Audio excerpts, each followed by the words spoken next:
Welcome back. Today we're going to add some hazards to our game. Most games have some kind of a feedback where if the player makes a mistake, there's repercussions to it. For this one, if the player falls into the water, they're going to have to restart. So let's begin by adding a new part. We're going to use a block.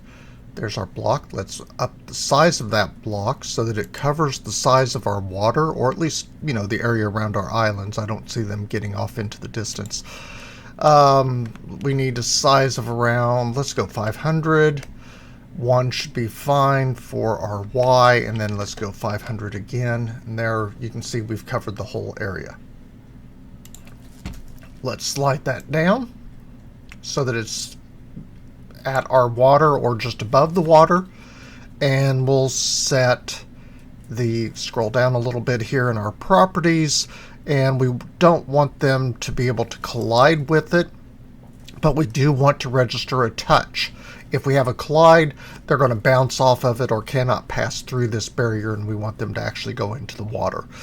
So they can touch it, but they cannot collide with it. And we need to go ahead and set our anchor so that it does not move. And finally, let's set the transparency to 1 so that it's not visible. And now we should name this to hazard. There we go. And move that under our world. So we've got our hazard added to our world space. So now it will be properly registered by the server and the client game design. We need to go down to our server script services. And we're going to add a new script. And let's name that script, how about hazard? Maybe hazard service, since it serves the hazards. I know, naming is not original, but it shouldn't be. It needs to be easily identifiable if somebody's trying to fix your program later on or update it later on. Okay, let's get into the scripting then, the fun part. We're going to have I need to up the size of that, don't I? Make that a little more readable. So our local players is going to be equal to our game, colon, that was a mistake I made before, get service, and we want to know the players.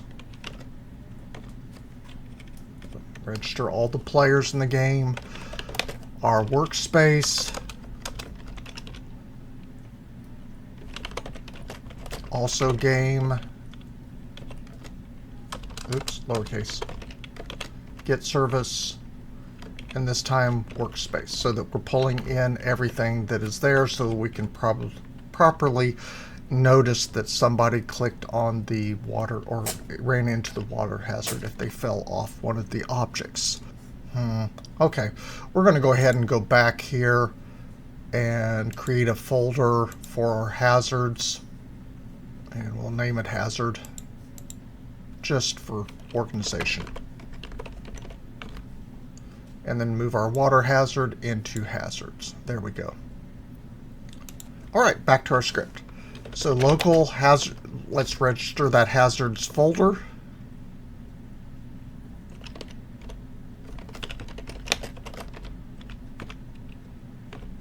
And we'll need to get that from our workspace, world, and from the hazards folder, which we just created. And then we want to register the hazards themselves, and we'll set that to hazards folder that we just had, and we will get all the children or all the objects that were created. Those are now registered as hazards. So our water hazard is registered because it is in the hazards folder, making it easy if we do add additional hazards to the project. It just makes life much easier. So isn't that lovely? And it's a good reason for why we should organize our projects. So let's create a function for if the player falls into the hazard. So if the hazard is touched, and register the part that touched it, which would be the player. Sometimes the auto help is a little too helpful. And then who the character is that ran into it is going to be equal to that other part dot parent. And we'll also register our player, pulling from all the players, and we'll get player so that we know the name of the character or the person that fell into it. There we go. And if the player, if it is a player, then if, you know, in case a coin falls in for some reason or some other object, we don't want to register that. But if it is a player that has fallen into it, we're going to say local humanoid is equal to the character, and we'll find the first, which is A.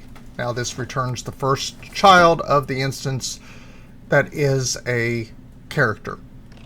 So find first child that is A, and we have to tell it humanoid or character. So it will register all of our humanoids as a character when they fall into that. And if it is a humanoid,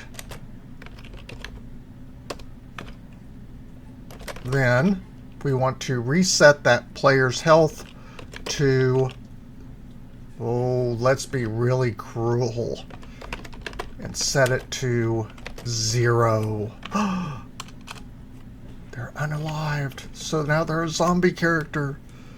There we go. Okay, that's looking good. And now we need to do just like we did in coins, where we needed to go through and register every coin for this hazard touch. We need to register all the hazards as hazards. So very short script here. So we're going to do a for underscore comma hazard in hazards. Do hazard dot touched connect on hazard touched. What this does, as with our coins, is it places this on touched register onto every hazard. Now that we have the hazard coded in on what's going to happen when a player falls into the hazard, we reset their health to 0. We need to register that with our main script, which is in our coin script. So let's jump back over here to the coin script. And if it's not showing up here in your tabs, remember you can always open it by going down here and just simply double clicking on it in the server script surface. That will open it up as well. We're going to scroll down to the bottom. And after this last end where we added our coins and added the touch event to the coins, let's add some script to handle what's happening with the player, adding the player falling into the hazard, things like that. And do recognize you can add more hazards than what we've just done. All of them will reset the health to 0 currently, but you can have more than just simply falling off one of the objects into the water. So let's do this. Let's add a new function. And this is on when the player is added to the game, when we get a new player. And that should be on player added. We're going to make sure that the player starts out with their coins set at 0. So update player coins, which we added in our last video, and we're going to pass it the player, and then a closure, which is a blank function in this case. So function and then underscore. So it will pass it a closure, and in this case that closure is a blank function because we don't want it to actually do anything other than reset the coins to 0. Now, you'll remember that we added the update player coins yesterday, and that is actually just a little higher in our script here, update player coins, and we're passing it a function. If it does not exist, it's going to call the player data update value, which we can jump over here, And there's our update value, and you can see we're passing it nothing, so it's going to get updated to a value of 0, which is the default amount. And then we need to return a value of 0. Okay, and that's our player add routine. Oh, nope, we got a little more to do. After that, before our end, which would be the end of the function, we're going to say player.character added, and we're going to connect that to a function or another closure. And this time we're going to pass it a character.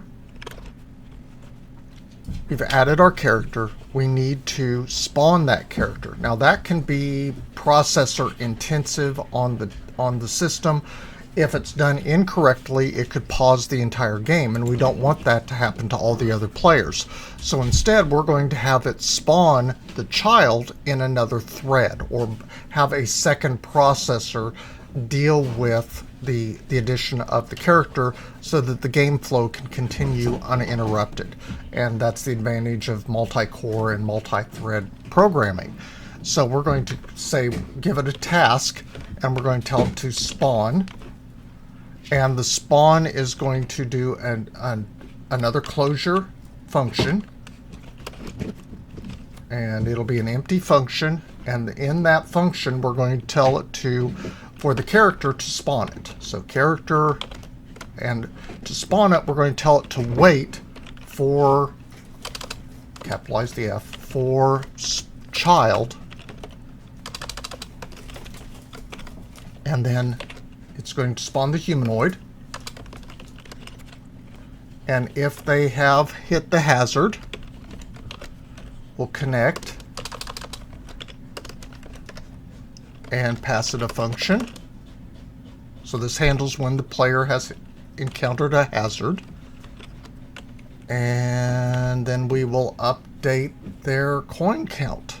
So update player coins, passing it player. We want to reset that to 0, so we're going to pass it an empty function and return 0. There, all that's now handled, and we should have 1, 2, 3, 4 enclosure functions, and then our main end for this character add. There we go. Going great. And then we need to initialize the player add before connecting to the player added event. So do a local function on player removed, player update the player coins, calling the function that's higher up in our script, passing it player function, empty function, return nil, end. And we got too many ends there. There we go, get rid of that. And remember, you should have only one end for each function. So we have an extra one there and an extra parenthesis. Okay, so now we need to register these two events with the scripting tool. And this is normal part of, especially doing any kind of Lua programming. We do a players.player added, and we'll connect that to on and pass it what it should call when a player is added. That is player added. On player added. Use the right name for our function. So we're calling the function when a player does get added. And then we need a second one for removing the player. So players, player removing, in case they fall into our hazard. Well, again, we'll connect it to our on player removed. There we go. And I think we've got that all set. Oh, that should be a period instead of a colon. That's why I was getting the red squiggly line. that should be okay. Oh, there's a reason for that red squiggly here as well. It's missing a parenthesis after our player. So let's put a right parenthesis there. And that should do it. Let's play test. So we'll jump back to our island and hit the play. And now I can go pick up a couple of coins. Oh no, I'm falling! Ah! And we reset everything, and coins are set to 0. So, sorry, new puppy, lots of energy. Everything worked correctly. We've play tested it. It's going great. So we're making real progress. Now the next time we're going to get together, we're going to be upgrading our jump ability, because initially we're going to make it so the player can't jump. They have to collect some coins so that they can, and then spend those coins to get improved jumping. So that'll be next time. Look forward to seeing you then. Make sure you hit the subscribe or like for the class fee.